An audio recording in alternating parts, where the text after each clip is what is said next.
What no one tells you about saving your first $10,000. You think saving your first $10,000 will feel like winning, like finally breathing, like all your money stress will disappear. But that is not what usually happens. Because the hardest part of saving your first 10,000 is not math. It is what happens to your brain while you are trying to do it. Most people do not fail because they are lazy. They fail because modern life is built to make steady saving feel pointless.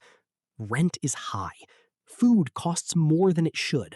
One random problem can wipe out months of progress. And for a lot of Americans, that is not just a feeling.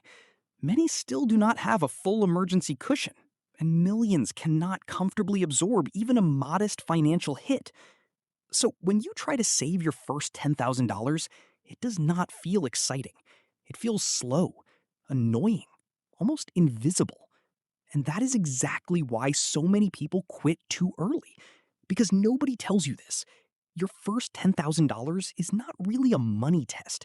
It is a behavior test. At the beginning, every dollar feels powerful. You save $500, then $1,000, then maybe $2,000. And for a moment, it feels real. You start thinking, okay, maybe I'm finally becoming the kind of person who has money. But then life happens. Your car needs repairs. Your insurance goes up. You visit the grocery store and somehow spend way more than you planned. Prices keep moving, even when your paycheck does not. Consumer prices were still rising 3.3% year over year in March 2026.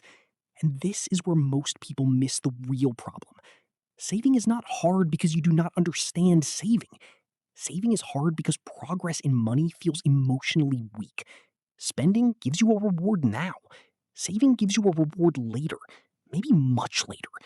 That is a brutal fight for your brain, especially if you grew up seeing money come in and go out just as fast, especially if every month already feels tight, especially if you were trying to save while still carrying debt. And right now, American households are carrying a massive amount of debt overall. Total household debt hit $18.8 trillion in the fourth quarter of 2025. So when people say just save more, they make it sound simple. But simple is not the same as easy. That is the first truth no one tells you. Your first $10,000 will probably be built in. But here is where it gets worse. As your savings grow, your fear can grow too. That sounds backward, but it happens all the time. When you have $200 saved, you feel broke. When you have $2,000 saved, you start protecting it. When you have $5,000 saved, you become scared to lose it. And when you get close to $10,000, something strange happens. You stop seeing it as money. You start seeing it as safety. That changes everything. Now every withdrawal feels emotional, even a necessary one, even for a real emergency, because your brain says, I worked too hard for this. And that is another truth nobody talks about. Saving your first $10,000 does not remove stress right away. Sometimes it reveals a deeper kind of stress. The stress of realizing how expensive stability actually is. You start doing the math differently.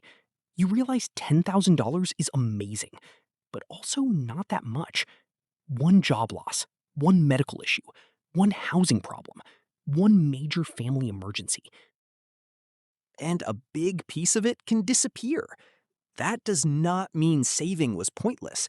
It means your brain is finally seeing money clearly. That is growth.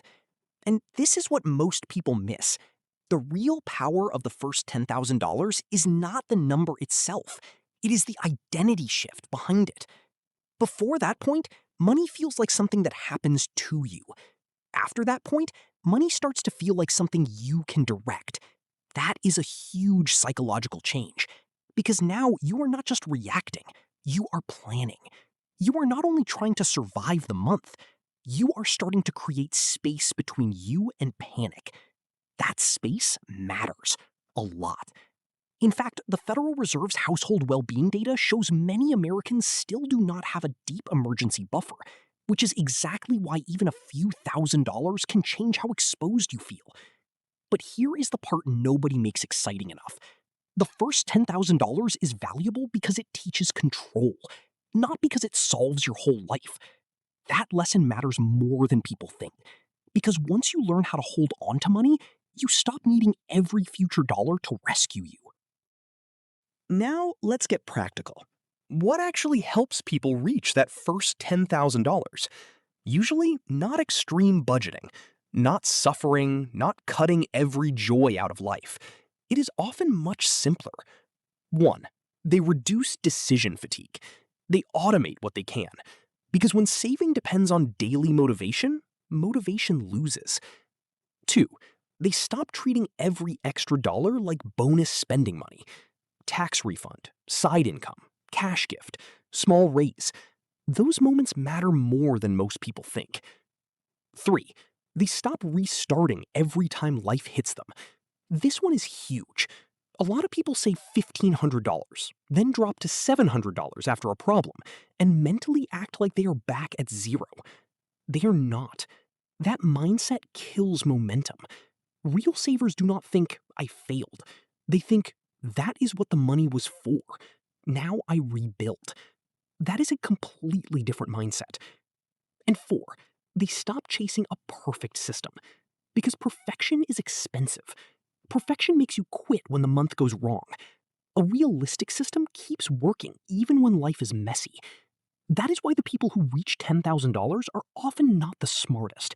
They are the ones who can stay consistent while feeling discouraged. That is the hidden skill.